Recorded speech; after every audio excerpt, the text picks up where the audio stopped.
Ok, rápidamente la introducción, ayer sus libros, para poder entrar en esto. A medida que he estudiado este libro, ha llegado a ser más y más obvio que mi teología ha sido moldeada por la de Pablo. ¿Cuántos pueden estar de acuerdo con él? ¿Alguien se siente de esa manera, no? Lo reto a que se autoevalúen, porque estoy de acuerdo con él. Lo que quiero decir es esto. Yo tengo la tendencia, y esto es algo que él me ha ayudado a evitar, es de leer a Cristo y sus enseñanzas a través de Pablo. Pablo es una persona que influye tanto el Nuevo Testamento que si no tenemos cuidado, leemos el resto del Nuevo Testamento a través de él. Entonces, es muy difícil para mí permitir la pluralidad de los otros autores del Nuevo Testamento presentar sus pensamientos inspirados porque tiendo a colocarlos en categorías paulinas. Lo que estamos diciendo. Esto es particularmente evidente en el énfasis en Hebreos de continuar ¿en qué cosa? En la fe. Por lo tanto, en el libro de Hebreos, la fe no es una posición forense o la justificación por la fe. En el libro de Hebreos es una vida, la fe es una vida ¿qué? Fiel hasta la muerte. Entonces, Hebreos lo que va a enseñar es esto. Hebreos va a enseñar que la fe se traduce como fidelidad. La persona que tiene fe es aquella que se expresa ¿en qué? En fidelidad. Que el idioma que usaríamos o el lenguaje es la perseverancia. ¿Sí? ¿Pero qué dijimos que es la perseverancia? La perseverancia sucede hasta que Dios decide ¿qué? ¿Perdón? Preservarnos. La perseverancia es el producto de la preservación de Dios. Si Dios no escoge preservarte, no puedes perseverar. Y dijimos que la perseverancia no es la evidencia, sino el resultado de ¿qué cosa? De la salvación. Personas salvas perseveran hasta el fin. Entonces, en el capítulo 11 y 12 de Hebreos van a encontrar eso. Temo, mande. Exacto. Bien, imagínate un queso fresco, que si no lo metes al refrigerador para ser preservado, ¿qué le va a pasar? Se hace jocoque. Se echa a perder, ¿verdad? Entonces lo metes y lo pones en un contexto donde sea preservado o conservado. Entonces, en la salvación, la perseverancia del cristiano es el producto de que Dios ha decidido preservarlo. Y otra vez, menciono esto, muchachos, porque la tendencia es hablar de perseverancia y eventualmente darte crédito a ti mismo. ¿Sí? De pensar de que porque yo soy fiel, porque yo soy hijo de pastor, porque yo soy el fundador de la iglesia, por eso tengo aquí 48 años como miembro, nunca he diezmado, pero aquí estoy por 48 años. O sea, no. La Biblia lo que hace es que reduce las posibilidades de darse crédito a sí mismo. ¿Sí? Eso es lo que hace la Biblia. Reduce las posibilidades de que la persona se dé crédito a sí misma. Temo que muchas de las cuestiones con las cuales yo lucho en Hebreos nunca habrían sido preguntas por su autor. ¿Recuerdan que les dije que imponemos preguntas a la Biblia que no se hicieron los autores de la Biblia? Entonces, Hebreos va a ser uno de esos. Hebreos es un documento ocasional. ¿Qué significa eso?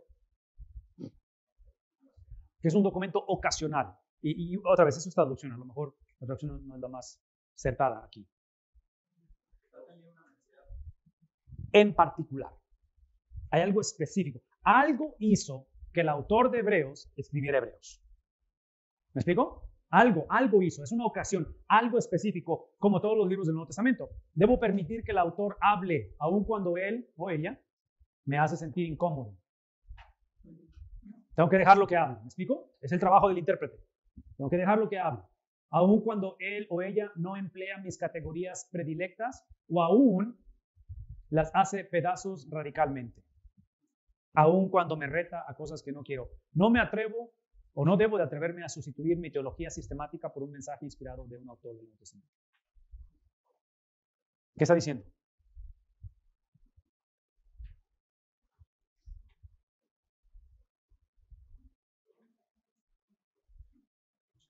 ¿Creen que a veces sustituimos la autoría o la veracidad o la autoridad de la Biblia por nuestras preferencias o teologías sistemáticas? ¿Sucede eso? Porque el argumento aquí sería inclusive de que todos sin excepción somos teólogos, aún el no cristiano es teólogo, porque la teología es simplemente tener una definición, un estudio, un concepto de quién es Dios. Entonces, aquí el punto es de que mi definición se ponga debajo de la autoridad divina. Por lo tanto, dice él, prefiero arrepentirme de mi dogmatismo teológico y vivir dentro de la tensión del Nuevo Testamento que no comprendo cabalmente o que no me gusta. Eso es lo que prefiero hacer. Temo que contemplo el Nuevo Testamento por medio de un filtro de rejilla de la conversión de un evangélico moderno. En otras palabras, como evangélico en esta era, es como proceso el Nuevo Testamento. Deseo afirmar las promesas bíblicas, promesas del amor, provisión, del poder sustentador de Dios. Sin embargo, estoy convencido por las advertencias y mandatos poderosos de los autores del Nuevo Testamento que necesito desesperadamente oír a Hebreos. Pero es tan doloroso. Quiero eliminar la tensión, el estira y afloja por mis explicaciones. Supongo que en realidad quiero afirmar una salvación sin costo, que sea gratis, un amor incondicional y a la vez una vida cristiana que todo lo cuesta. ¿Cuál de los dos es? ¿Es gratis el evangelio o cuesta el todo de la vida? Yes. Esa es la respuesta. Es los dos. ¿Sí? Pero, ¿dónde trazo la línea cuando no se logra el ideal? ¿Es el compañerismo eterno con Dios una respuesta inicial de fe o una respuesta de fe que continúa? ¿Sí captamos lo que estoy diciendo? ¿Qué es la salvación? ¿Es simplemente el aceptar a Cristo y poner mi confianza en Él? ¿O es una experiencia continua de Él? Hebreos afirma claramente la verdad de una respuesta de fe que continúa. La vida cristiana se observa desde, ¿dónde? Desde el fin, no desde el principio. El punto que está tratando de hacer él aquí es esto, es que Hebreos, como Santiago, son libros que son de los que se batalló para canonizarlos. Porque la influencia de Pablo es tanta que la salvación casi suena como que si es por obras. La salvación suena como que si, casi suena como anti-paulino, porque Pablo enfatiza mucho la salvación por fe, a través de la fe, a través de la gracia. Esto no quiere implicar una salvación a base de obras, sino una confirmación orientada hacia las obras. Entonces, sí somos salvos por obras, por las obras de Cristo. ¿Por qué? Porque la salvación es una experiencia de transacción legal doble, donde, una vez más, repito lo que he dicho muchas veces, el que Cristo muera por nosotros no es suficiente. Su muerte de Cristo no es suficiente, porque la muerte de Cristo solamente me da y me pone en una posición de ¿qué? De inocencia, como el primer Adán. Para ser salvo, yo necesito estar cubierto o recibir la vida de alguien más, que es la vida que place a Dios. Y la única vida que ha traído placer a Dios o que llena el requisito de Dios es la vida ¿de quién? De Cristo. Entonces, para yo relacionarme con... Sí, la salvación no es el hecho de que me regenero yo. Eso implica la salvación. La salvación no es simplemente el hecho de que hay un cambio en mi vida, lo cual es importante. La salvación se trata... Ok, déjeme regresar el cassette. La salvación no es simplemente el evitar la condenación eterna. Yo creo que hay tres cosas que la salvación hace o que somos salvos de. La primera de ellas es de Dios, de la ira de Dios.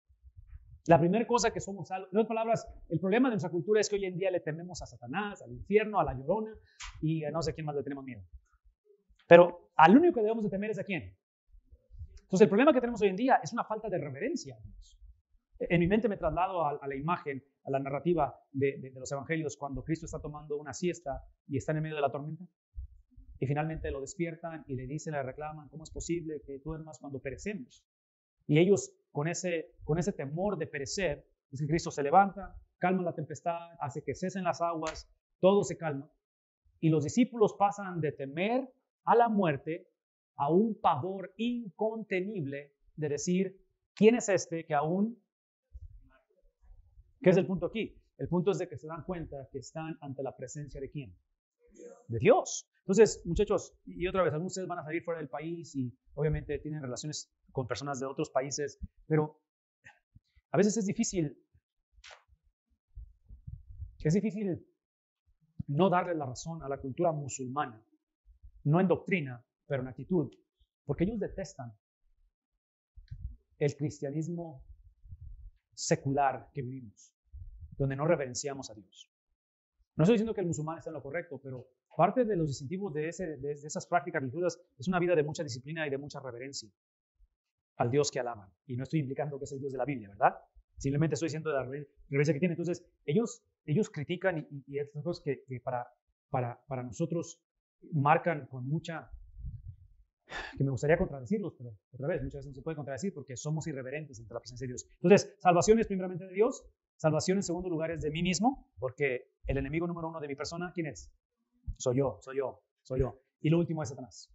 Entonces, cuando hablo de eso, simplemente estoy hablando acerca de que somos salvos por obras, por las obras de Cristo, porque en esta salvación de Dios es simplemente el entender que las obras de Cristo satisfacen la sed de Dios.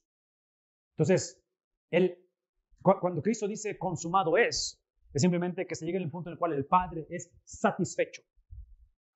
El pago se hace, e inclusive el proceso de adopción sería, o cómo, no, de rescate. Cuando una persona es secuestrada, ¿cómo se dice? Sí, es un rescate, ¿verdad? Sí, ese pago de rescate, Cristo no se lo hizo a Satanás, se lo hizo al Padre, para que nosotros fuéramos adoptados por Él. ¿Sí captamos eso? Porque otra vez, Satanás simplemente es un instrumento en el plan de Dios. Eso es lo que es Satanás. Entonces, en este caso hablamos de la salvación que es a través de obras, las obras de Cristo, no nuestras obras, pero ahora dice aquí, somos salvos para obras. Y otra vez, cuando hablamos de que somos salvos para obras, el cristiano pierde o ha perdido el derecho de definir qué son esas obras. Cuando decimos que somos salvos no por obras, pero para obras, ¿qué obras somos? ¿Cuáles son las obras a las que somos salvos? Los 33 años de vida de Cristo. ¿Sí? O sea, yo enfatizo eso una vez más, porque siento que nos va a llevar toda la semana hasta que nos caiga el 20. Somos salvos a tener la habilidad dada por el sello y por la llenura del Espíritu de Cristo a poder ejercer los 33 años de la vida de Cristo. Eso es lo que estamos implicando. Mándeme.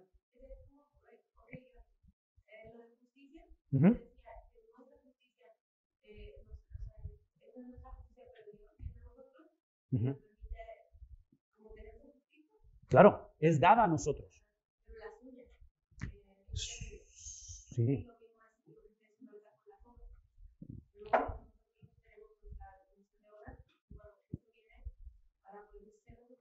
Exacto. La justicia de Dios, o sea, la vida justa de Dios.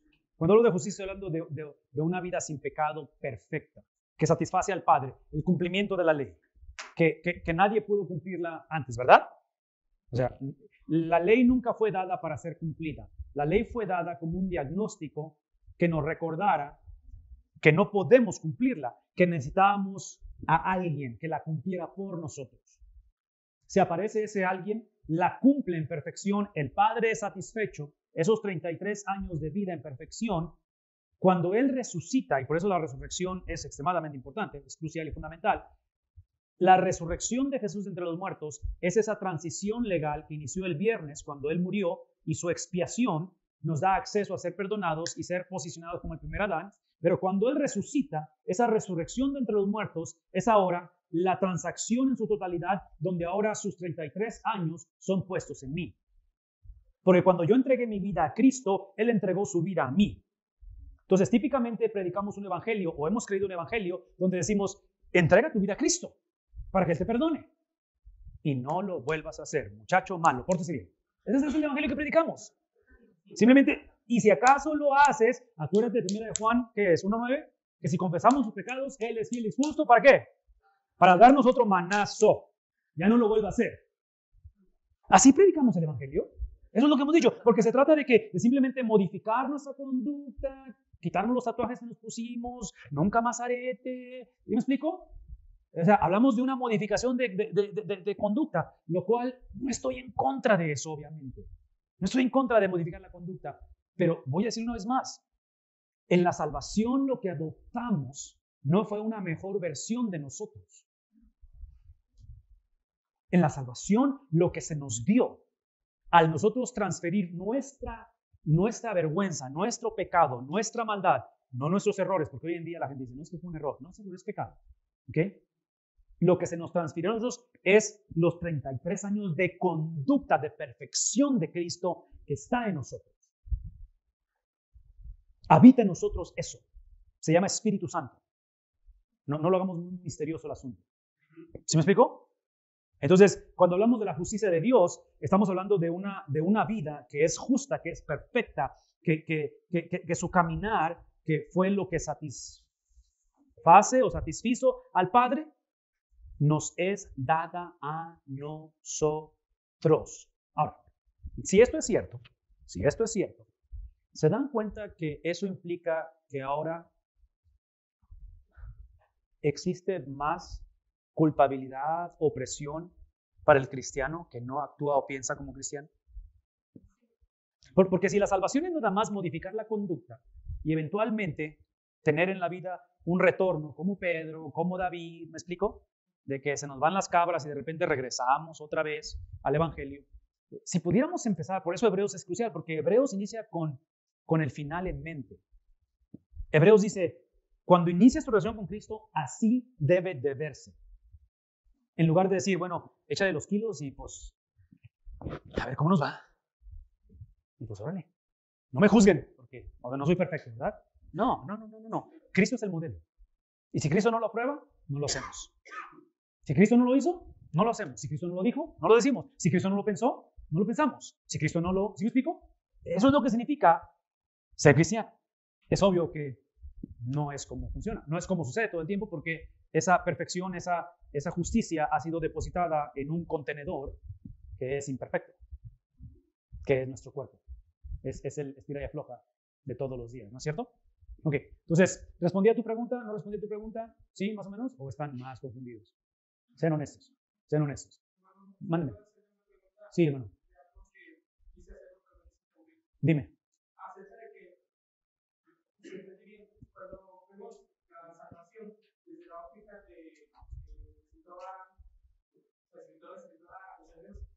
Es que vemos la salvación no de adelante, pero hacia adelante, ¿no? Sí, o sea, la ves desde el fin, la ves desde la meta hacia donde empiezas. En lugar de decir, aquí empieza la salvación, mi caminar con Cristo, y vamos a ir avanzando hasta llegar a esa meta. Hebreos dice, no, la salvación que tiene un principio. Entonces, Hebreos no contradice a Pablo.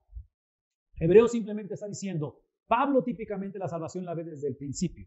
Esa transacción legal, doble. Es lo que Pablo enfatiza y va a luchar. Es decir, no es por obras para que nadie se gloríe. Hebreos va a decir, ok, está bien eso, pero esa no es la meta. La meta es esto. Ahora, Hebreos, en un momento dado lo puedes brincar y lo puedes ignorar si tú eres y si yo soy el malhechor en la cruz, que se encuentra con Cristo y ¿qué pasa? Hoy estarás conmigo. O sea, no hay nada, en otras palabras, el final es ahorita. Pero la mayoría de nosotros vamos a vivir un buen rato en la tierra.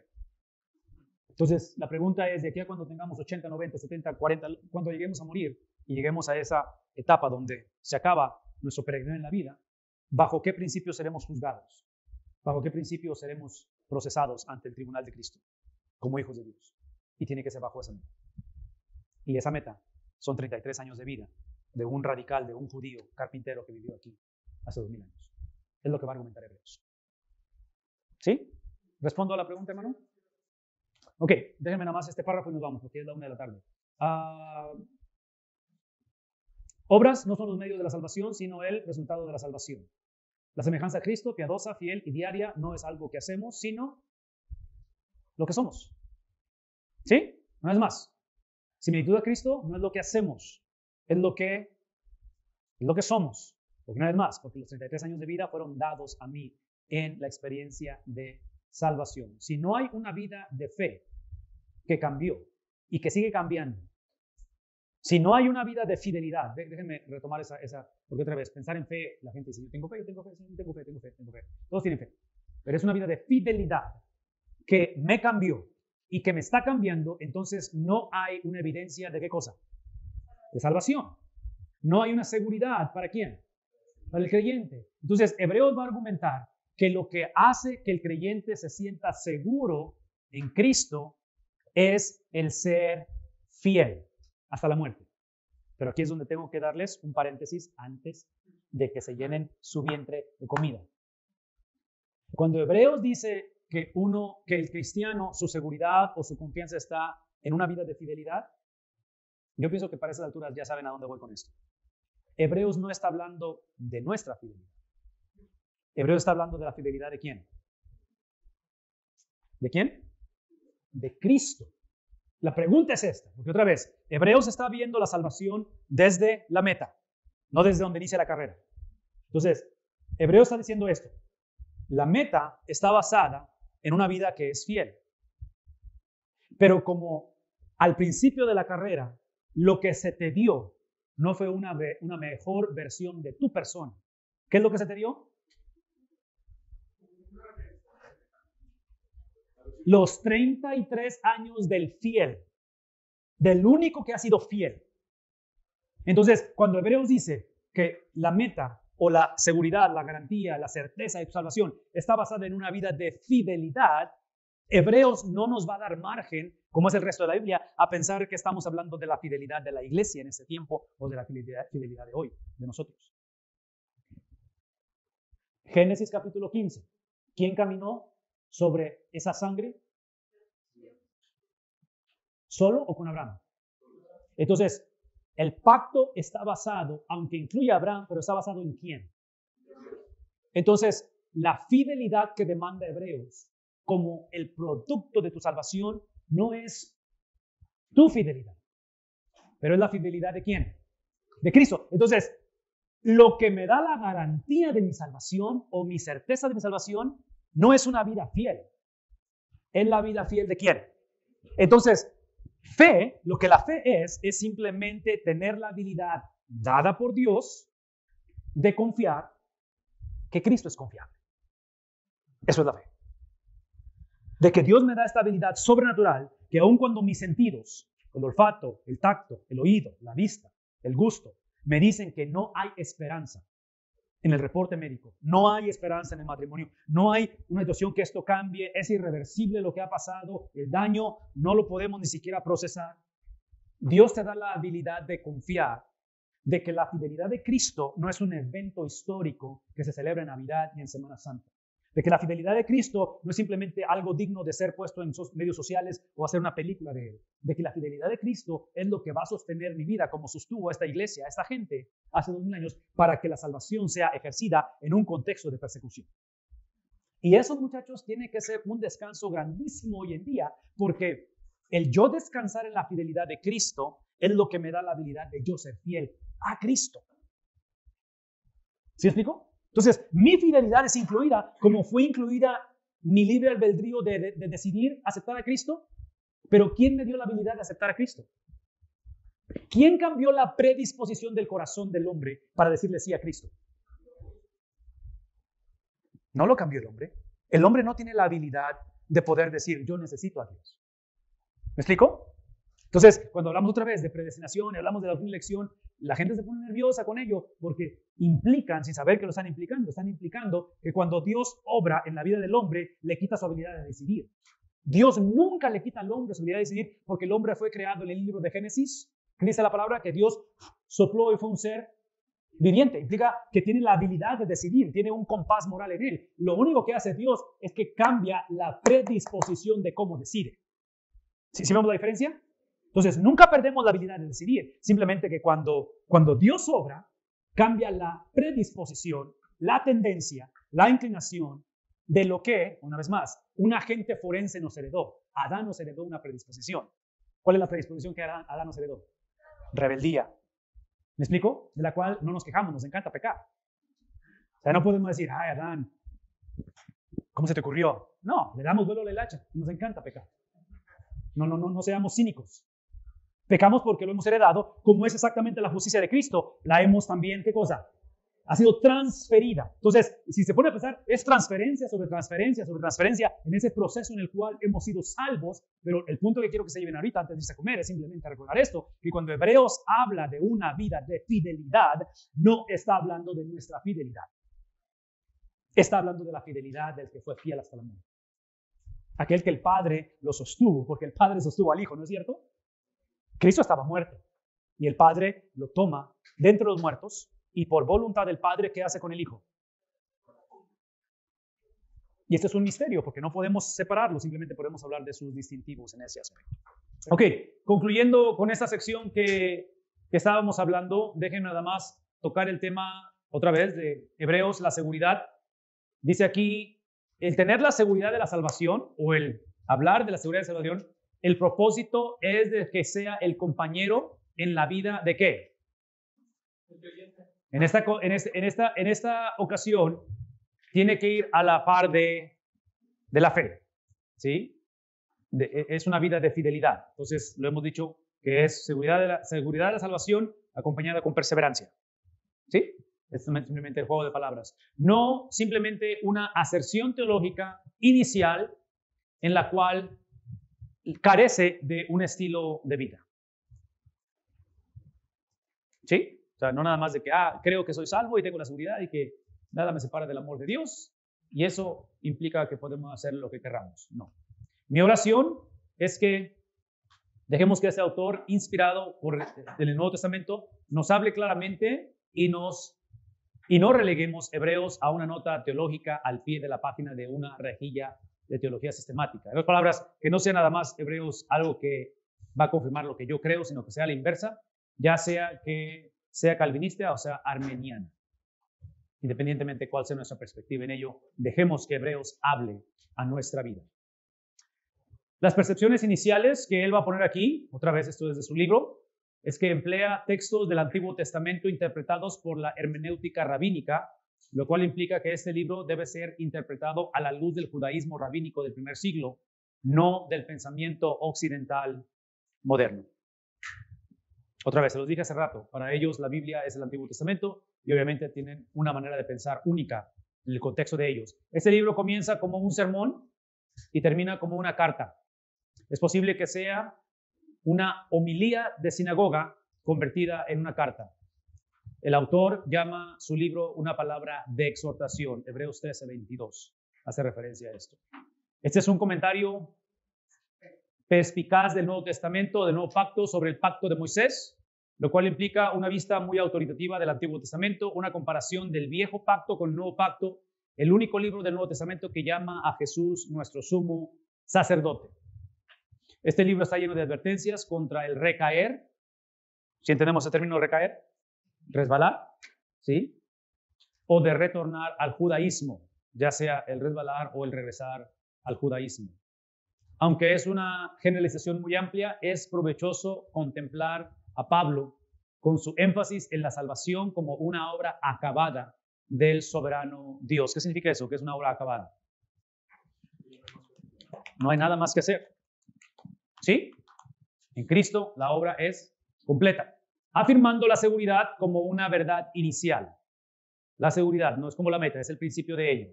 Por lo tanto, Pedro, Santiago y las cartas de 1 y 2 de Juan enfatizan las responsabilidades continuas del nuevo pacto y afirman que la seguridad es diariamente confirmada por una vida que da evidencias. Obviamente, estamos hablando acerca del producto de la salvación.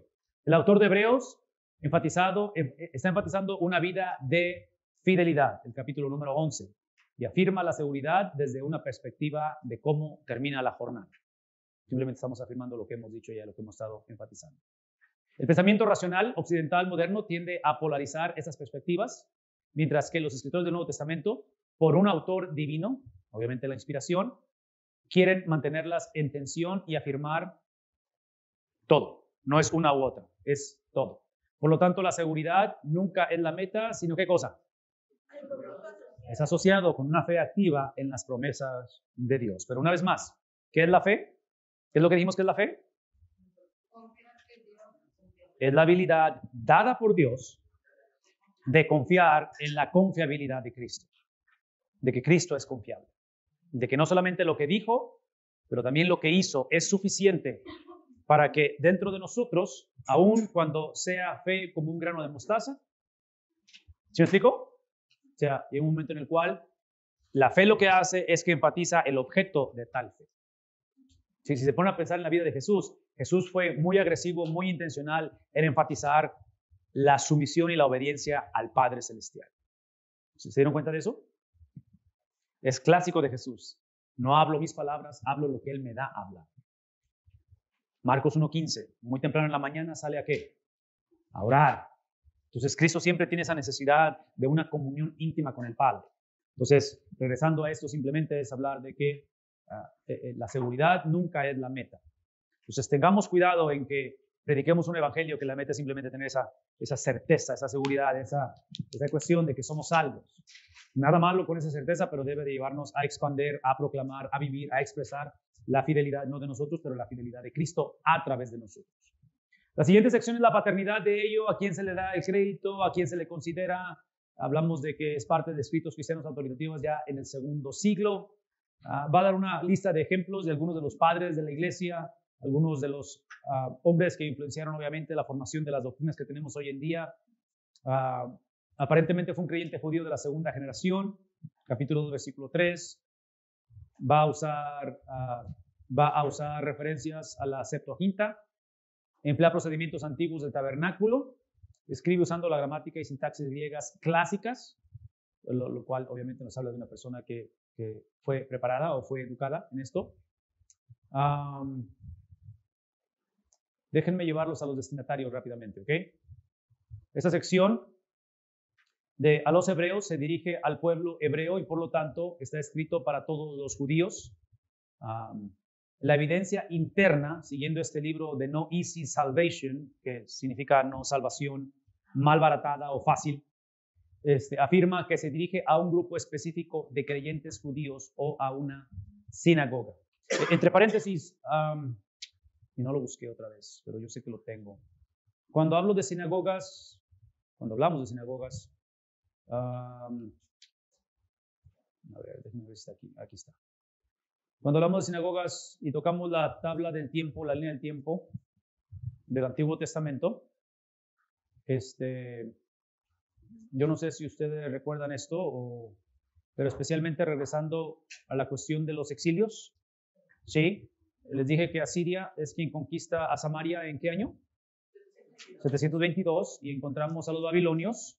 Aquí está Nabucodonosor, es este que está aquí. Va a conquistar Jerusalén, ¿en qué año?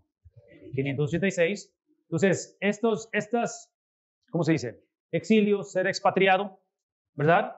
Encontramos obviamente el retorno de judíos a través de los edictos, donde van a regresar, y encontramos aquí a Esdras, encontramos obviamente a Nehemías, que son los que son contemporáneos en la reconstrucción de los muros, todo eso, pero fue mucha la gente que no quiso regresar, ¿verdad? ¿Recuerdan eso en la historia del judaísmo? O sea, hubo gente que se va a quedar a vivir aquí, dentro del judaísmo. No regresan, ya se quedan allá a vivir. Pero es en este tiempo, es en esta cultura donde es obvio que lo que se pierde aquí en la experiencia de la caída de Jerusalén es el, ¿cómo se dice esto? Es el símbolo, es el vehículo, es la expresión de la religión de ellos, que para ellos la expresión de religión no era tanto vivir en santidad o vivir justificados, era vivir sin pecado. Por eso para ellos es el sistema de sacrificio. Porque el sistema sacrificial les ayudaba a ponerse a cuentas con Dios, no necesariamente vivir en similitud a Dios. Entonces menciono todo esto porque en la conquista de los babilonios, lo que van a destruir es el templo. Entonces, quitándoles el templo, les quitan el sistema sacrificial. Quitando el sistema sacrificial, me quitan el sistema de expiación. Quitándome el sistema de expiación, no hay remisión de pecados. Entonces, estamos bien problemados, ¿me explico? Entonces, aquí es donde empieza la confusión, empieza el caos para ellos. Cuando ellos son expatriados en diferentes circunstancias, etapas, y deciden quedarse en estos lugares a habitar, es donde empiezan a haber unos tipos de reformas, donde ellos ven la necesidad de instruir a los hijos y a los hijos de los hijos, que ahora nacen como los míos, que nacen en Estados Unidos, pero son de padres mexicanos. Entonces, mis hijos son fluidos en el español, pero lo son porque en casa siempre hemos hablado español. Entonces, eso es lo que les ayudó a no perder su español, pero obviamente tenemos muchas familias en Texas que sus hijos no hablan español, los nietos no hablan español, porque se perdió. Entonces, piensen en eso en términos de su judaísmo, de su cultura hebrea. Entonces, estando ellos en estas culturas o en estos pueblos forenses, foráneos, y ellos son expatriados, es ahí donde ellos ven la necesidad de empezar a retomar el judaísmo. Pero se encuentran con varios problemas. Una es que no hay templo. Y la base del judaísmo es no necesariamente la justicia de Dios, pero la expiación de pecado. Pero no hay sistema sacrificial. Entonces, ¿cómo hacemos esto? El segundo problema es que estamos hablando de segunda, tercera, cuarta generación de judíos en países forenses o en países extranjeros. Entonces el idioma se va perdiendo. A raíz de ello, como la escritura estaba en hebreo y tenemos una generación que ya no habla el idioma original, que ahora, a raíz del movimiento de los griegos, que es el idioma global que se empieza a llevar a cabo, hay una traducción de las escrituras en hebreo, en este caso al griego, y se le llama la Septuaginta. Y típicamente se le atribuye a esta reforma espiritual que son las escrituras, es el Torah, es la ley, puesta en un idioma para tercera, cuarta, quinta generación de judío en país extranjero. ¿Captamos eso? A raíz de que están en país extranjero y que es obvio que aún cuando algunos de estos países o de estas potencias mundiales eventualmente fueron amigables a los judíos, no les permitían practicar en su totalidad su religión, que no había templo.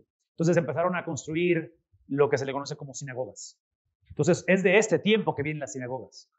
Ahora, traduzcan esto y aplánenle al botón para que se adelante la película y vayan al capítulo 2 del libro de Hechos. Y encontramos que están celebrando ¿qué cosa? En este caso, la celebración anual donde todos estos expatriados, tercera, cuarta, quinta generación, nacidos en esos países fuera de Jerusalén, venían cada año a celebrar. En esta ocasión, en esta celebración, viene el Pentecostés, explota el asunto, Pedro se para, predica, 3,000 personas se convierten, es lo que nos narra el libro de los Hechos, y eventualmente estas personas que habían venido de estos países, que ahora obviamente ya no son Babilonia, ya son otros países porque fueron conquistados, pero están en toda esta área de Asia, en toda esta área que está circunvencida a esta área, a estas culturas, cuando sucede el Pentecostés, ellos regresan a sus lugares de origen.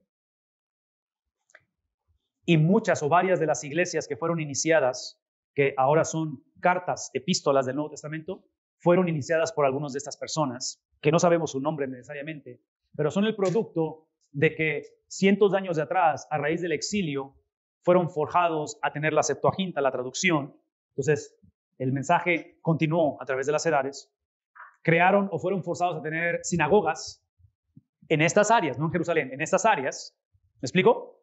Y eventualmente el Pentecostés lleva a una culminación de iglesias. ¿Qué es el punto? El punto es que quiero que vean que aun cuando es trágico, aun cuando es una calamidad, aun cuando hay consecuencias serias de los exilios y el ser expatriado, Dios usa esas calamidades para expandir el evangelio y sacar el evangelio de Jerusalén. Porque acuérdense que parte del problema de los judíos de Jerusalén es que no querían sacar el evangelio de Jerusalén, ¿verdad? Porque ellos no entendieron o rehusaron entender o entendieron y no les importó que la doctrina de elección es para servicio y es para Nuevo Testamento. Similitud a Cristo. Entonces, ellos continuaban con su elitismo. ¿Me explico? Con pensar que era nada más para ellos y que, otra vez, si quieres ser salvo, si quieres ser parte de la élite, tienes que pasar por este proceso de bautismo, no para remisión de pecados, bautismo simplemente para ser judío. Y, en fin, todo ese tipo de experiencias. Que ahí es cuando yo regreso a ver la agresividad o la revolución que Pablo va a crear al ser el apóstol de ¿qué? A los gentiles, ¿no es cierto? Cosa nunca antes vista. Nunca antes vista.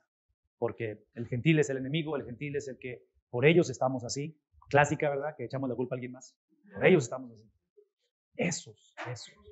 Es el gobierno, es el presidente que tenemos. Empezamos a echar la culpa a la gente o a las circunstancias. Todo eso lo menciono porque otra vez, o sea, en esta introducción mantengan en mente cuando leen cosas como estas, donde habla acerca de que está escribiendo a un grupo específico de creyentes judíos o a una sinagoga. El concepto de la sinagoga es producto de los exilios.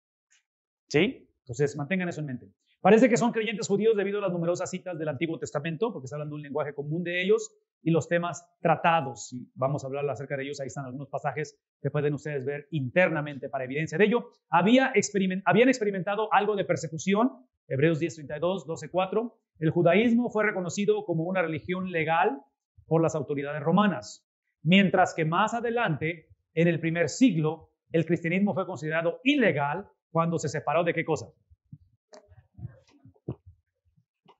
¿Alguien recuerda qué es lo que sucede o por qué el cristianismo se separa de la sinagoga o de las sinagogas en Jerusalén? Mándeme. Es después de ello, y está conectado a eso, pero originalmente cuando los judíos empiezan a convertirse al evangelio, los judíos ya se reunían en la sinagoga, ¿verdad? Es parte de su práctica, de su judaísmo. Eventualmente, Cristo obviamente inicia su ministerio en una sinagoga, se para y lee del libro de Isaías, ¿recuerdan? Sí, Pablo le encantaba ir a las sinagogas y armaba sus revoluciones, sus conflictos, su apologética, la defensa de la fe. Pero eventualmente hay una separación porque en las sinagogas estaban compuestas de judíos y no judíos, pero judíos específicamente convertidos y judíos no convertidos. Se reunían para estudiar la palabra de Dios. Pero eventualmente los judíos cristianos o convertidos van a ser expulsados. Mi pregunta es, esto es después de que Cristo ya resucitó, o sea, estamos hablando post-resurrección, ¿verdad? Mi pregunta es, ¿por qué fueron expulsados? ¿O salieron? ¿Por qué? Porque es parte de lo que es el contexto de Hebreos. Nada más piensen en lógica, que son las cosas que pudieran haber hecho que hubiera división y que salieran de las... en otras palabras, ¿cuándo se reunían en las sinagogas? ¿Qué día de la semana? El día de reposo, que es el sábado, ¿verdad? Entonces, los cristianos originalmente no tenían problema con reunirse el sábado, lo seguían haciendo. Pero cuando fueron expulsados de la sinagoga, eso los forzó a no reunirse el sábado, pero reconocieron que el primer día de la semana es cuando Cristo resucitó. Entonces, al empezar a reunirse fuera de la sinagoga, por lo que acabo de decir, eso los forza a irse a un domingo en la mañana. La otra es que eventualmente va a empezar a hacer un movimiento o una experiencia del cristianismo clandestina, ilegal. Originalmente fue legal, pero empieza a crear esta cuestión de las sinagogas. Habían sido creyentes por largo tiempo, hablando de los destinatarios, pero aún eran, ¿qué cosa? Por lo tanto, el capítulo 5, versículos 11 al 14. Mándeme, háblame. Entonces, empezaron a reunir porque los expulsaron.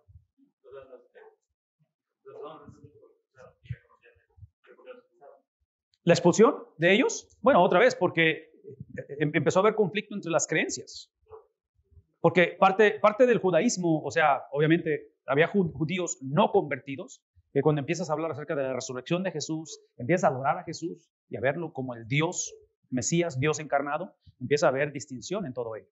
Y es parte de la expulsión que va a haber de ahí. Es parte de la cuestión doctrinal. Ok, quiero nada más rápido poner atención a este capítulo 5, porque estamos haciendo referencia a algunas de las cosas que menciona aquí. Aquí dice que habían sido creyentes por largo plazo, los destinatarios, pero aún así eran inmaduros y por lo tanto el autor de Hebreos, en el capítulo 5, versículos 11 al 14, habla acerca de qué cosa. Una advertencia contra ellos, ¿me explico? Entonces, aparentemente son cristianos ya de tiempo, pero no hay madurez. Sobre este tema tenemos mucho que decir, aunque es difícil explicarlo, porque a ustedes lo que les entra por un oído, básicamente, sale por otro. En realidad, a esas alturas ya deberían ser maestros. Y sin embargo, necesitan que alguien vuelva a enseñarles los rudimentos, las verdades más elementales de la palabra de Dios. Dicho de otro modo, por si todavía no les cae el 20, necesitan leche en vez de alimento sólido. El que solo se alimenta de leche es inexperto en el mensaje de justicia. Es como un niño de pecho. En cambio, el alimento sólido es para los adultos, para los que tienen la capacidad de distinguir entre lo bueno y lo malo, pues han ejercitado su facultad de percepción espiritual. A mí no se me hace nada amigable este libro. Nada amigable. O sea, ese es un mensaje de bastante confrontación, ¿no es cierto? Entonces, regresen otra vez a lo que estábamos diciendo en cuestión de los destinatarios. Aparentemente, creyentes de largo tiempo, pero aún eran inmaduros. En otras palabras, pensar en cristianismo de muchos años con inmadurez es una contradicción de términos. ¿Sí? Entonces, hay que resolver. Tenían temor de romper completamente ¿con qué? Querían mantener algunas de las prácticas donde el capítulo 6, aparentemente, es donde nos da evidencias de ello. Por eso, dejando a un lado las enseñanzas elementales acerca de Cristo, ¿sí? dejando a un lado las enseñanzas elementales acerca de Cristo, avancemos hacia la madurez. No volvamos a poner los fundamentos tales como el arrepentimiento de las obras que conducen a la muerte, la fe en Dios, la instrucción sobre bautismos, la imposición de manos, la resurrección de los muertos y el juicio eterno. Así procederemos si Dios lo permite. Una tendencia de estar regresando a otra vez al judaísmo en ese aspecto. Ok, entonces es parte de la razón por qué escribe en ello. El texto ambiguo de 13:24 podría explicar que fue escrito desde Italia a Italia, probablemente Roma. Ahorita leemos un poquito ese texto. La ubicación de los destinatarios está relacionada con las diferentes teorías de paternidad y otra vez eso tiene que contarlo con lo que está anteriormente. La fecha, aquí son algunas cosas que están interesantes que nos ayudan en los ciclos de lectura que hemos estado hablando. Poco antes de la destrucción de Jerusalén por el general romano, luego emperador Tito, en el 70, el autor menciona por nombre a Timoteo, el compañero de Pablo. Estas son las evidencias para afirmar la letra A. Se refiere a sacrificios que siguen siendo ofrecidos en el templo. Esto obviamente, ¿qué templo es? Es el segundo templo, porque ustedes recordarán, no, este no es.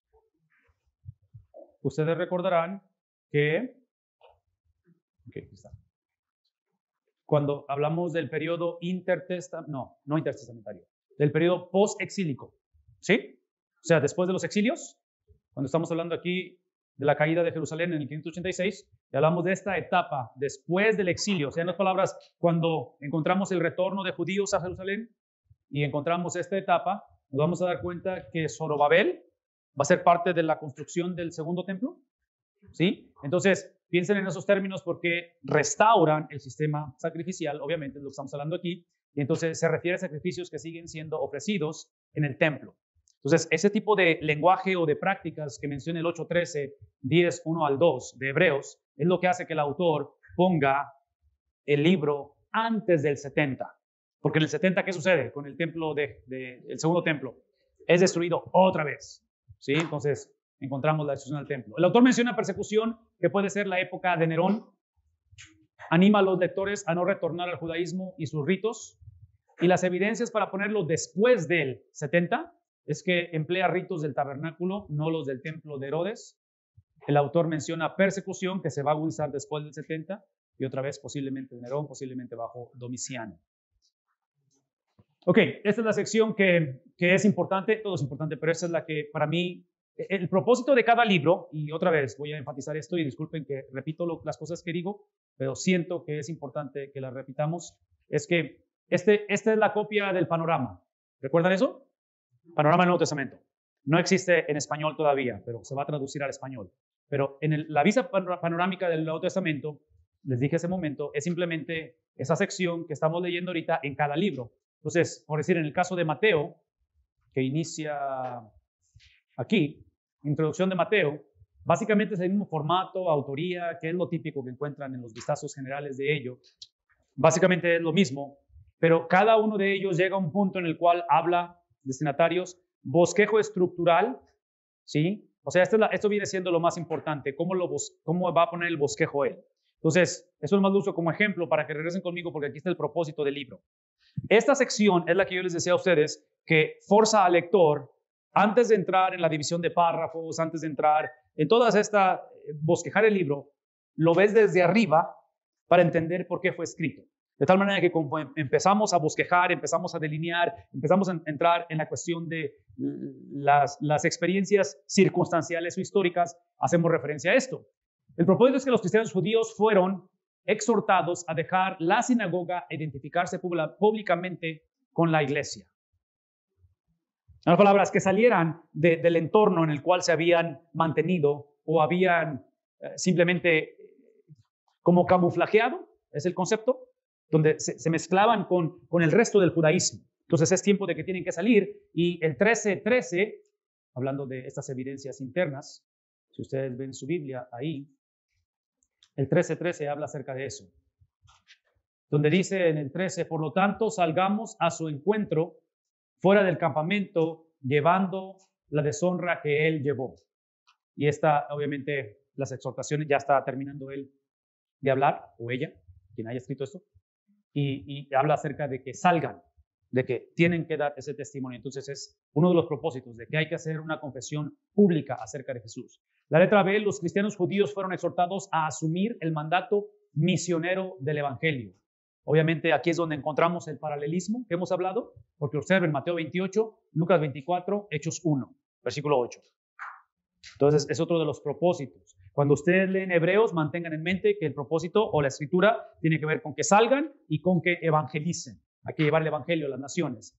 Los incrédulos judíos, en compañerismo con esos cristianos judíos, ¿dónde están los cristianos y los incrédulos juntos entre el judaísmo? ¿Dónde dijimos que se reunían? Se reunían en la sinagoga. Son el foco de los capítulos 6 y 10.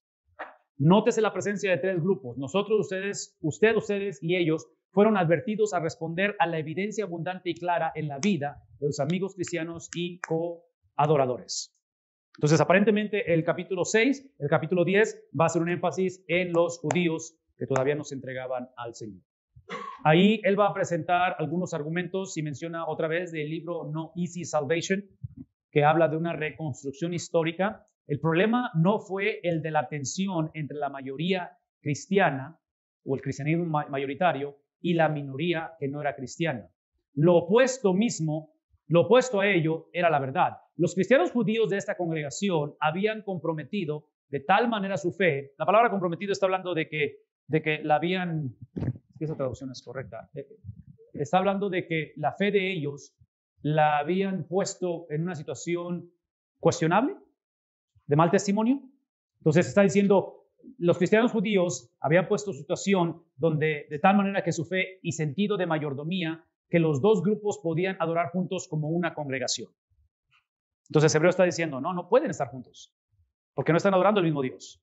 En otras palabras, aquí es donde entramos en esta cuestión de que si los cultos, hablando de nosotros, los cultos del domingo en la mañana, las reuniones, ¿las diseñamos para los cristianos o las hacemos para los no cristianos? ¿Han tenido esa conversación? ¿La han escuchado por ahí? ¿Sí? ¿Ha sido punto de diferencia entre algunas iglesias? ¿Se han dividido algunas iglesias por esos temas? Ajá. Entonces, es la pregunta, o sea, ¿de dónde viene? Inclusive en Estados Unidos, hace algunos años, obviamente saben quién es Rick Warren, ¿verdad? La vida con propósito.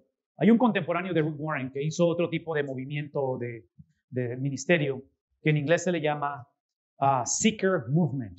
Es un movimiento de aquellos, la palabra seeker significa aquellos que están buscando.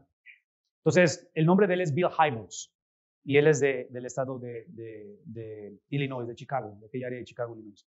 Y él hizo este movimiento, estoy hablando de que son contemporáneos de Rick Warren, que iniciaron o plantaron sus iglesias, que eventualmente se hicieron mega iglesias en los 70s, 80s. El punto es que él lo que hizo, él creó una cultura dentro del cristianismo, globalmente hablando, porque se internacionalizó el asunto, donde los cultos deberían ser diseñados para aquellos que están buscando de Dios.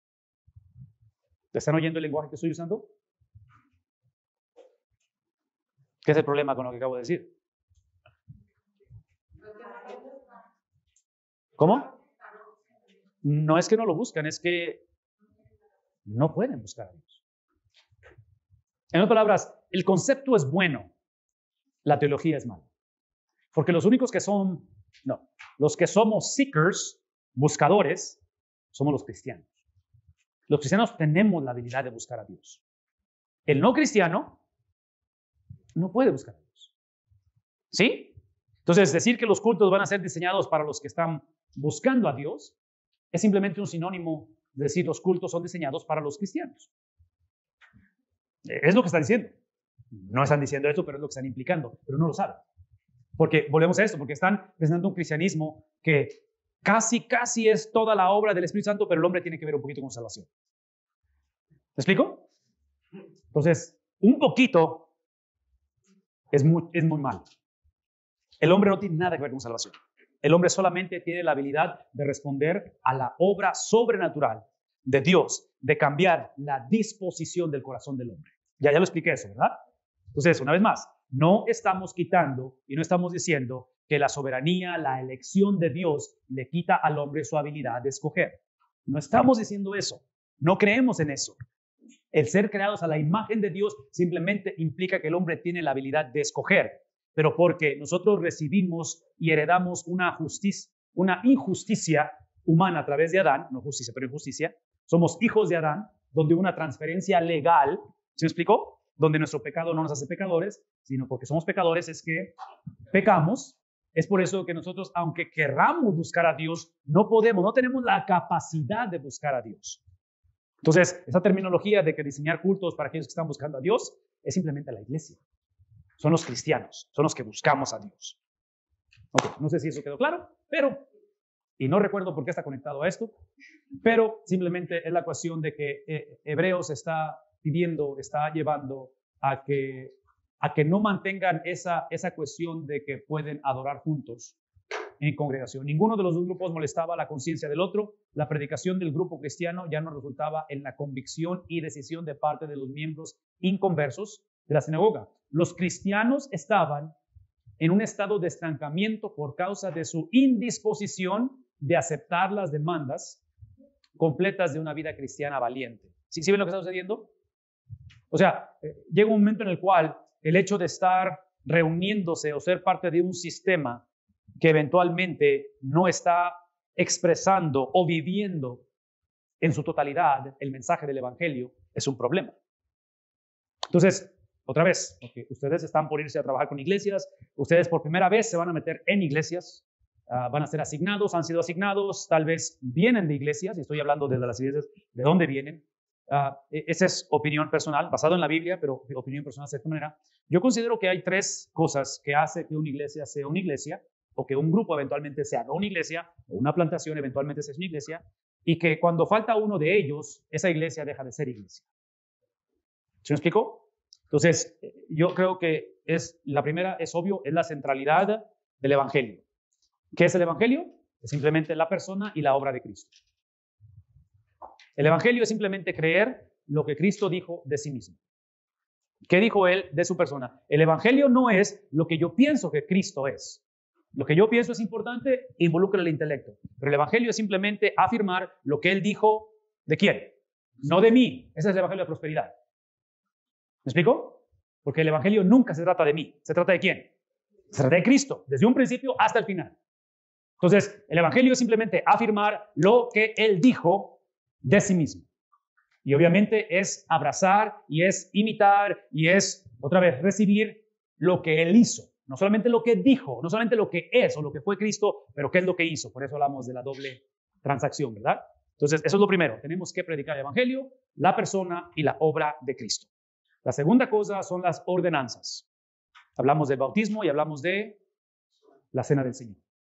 Se tienen que practicar esas cosas para ser una iglesia. La tercera es la que mencioné temprano, es que tiene que tener un sistema bíblico de disciplina. Si la iglesia no tiene un sistema bíblico de cómo lidiar con... Hebreos es disciplina, ¿no? Ya leímos ahorita la advertencia a la apostasía. Entre paréntesis, ¿qué es la apostasía? Rechazar el mensaje que envía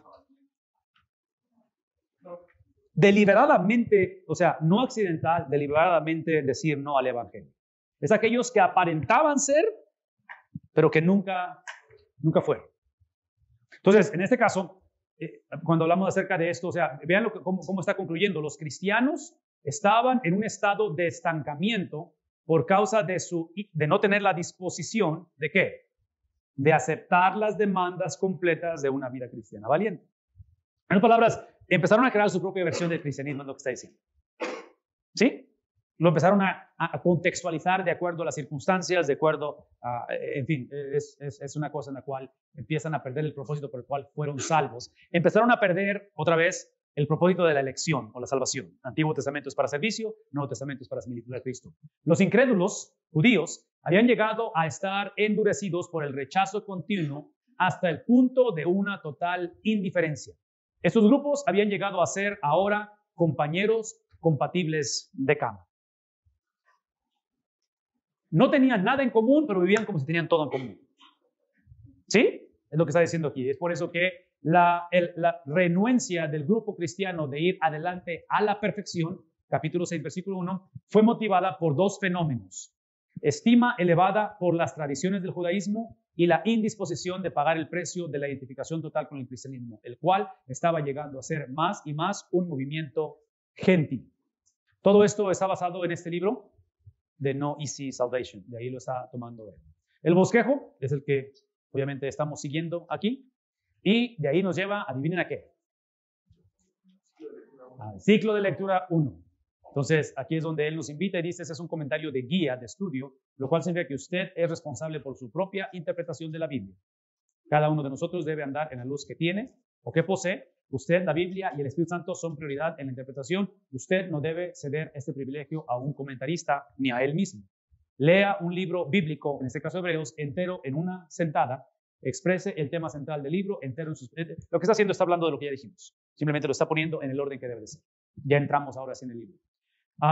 Ciclo de lectura número 2, otra vez, empieza con la cuestión de leerlo en una sentada, haga un bosquejo de los sujetos principales o los temas principales y exprese el tema en una sola frase. Entonces, aquí es donde empieza a hablar de la obra literaria.